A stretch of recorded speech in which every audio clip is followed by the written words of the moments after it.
It's drones carrying a defibrillator, an automated external defibrillator. In cardiac arrest, which is obviously a major health issue in the Western world, time is really crucial. Every minute counts. And after about 10 minutes, if someone collapses, it's already too late. And the median arrival time in most ambulance services is about 10 minutes.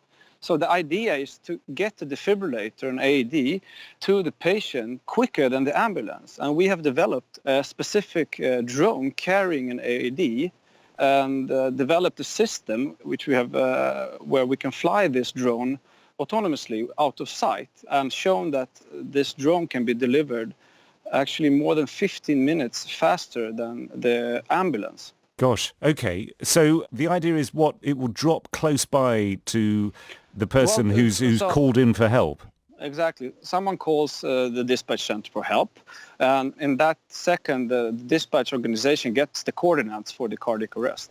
Then the system can program the arrival point of the drone, which automatically flies and then lands just next to the bystander, which then can take out the defibrillator and use it on the patient in collapsing cardiac arrest. And these AEDs, these defibrillators, they are self-instructive, easy to use, where you just follow the audio and visual feedback that you get from the defibrillator.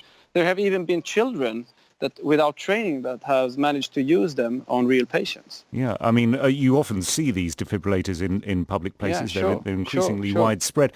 I mean, it sounds sensible, so I'm struggling hard to find a reason to be sceptical, but here's one. I mean, is this going to be a rather costly new maneuver? The drone itself is not costly. We have been working closely with the Swedish authorities in order to get all the permissions to fly out of sight. Obviously, there are technological and kind of logistical challenges in order to have this as a fully implemented system. But because you're going to need to drop these defibrillators jolly close to people. Sure, and I mean, the drone itself has a video camera, so in the future, this will be probably run by the dispatch center with real live feedback video, so that you can land it on a safe place. We have tried it in this paper that's been published today in JAMA, but we are planning for a larger scale project within 1 or 2 years, hopefully in the whole of Sweden. So this is very exciting news, and I think that the drones for medical emergencies can be used in many other areas besides cardiac arrest. Like we are also planning for studies in drowning, and other possible areas would include perhaps traffic accidents or allergic reactions in rural areas and so on.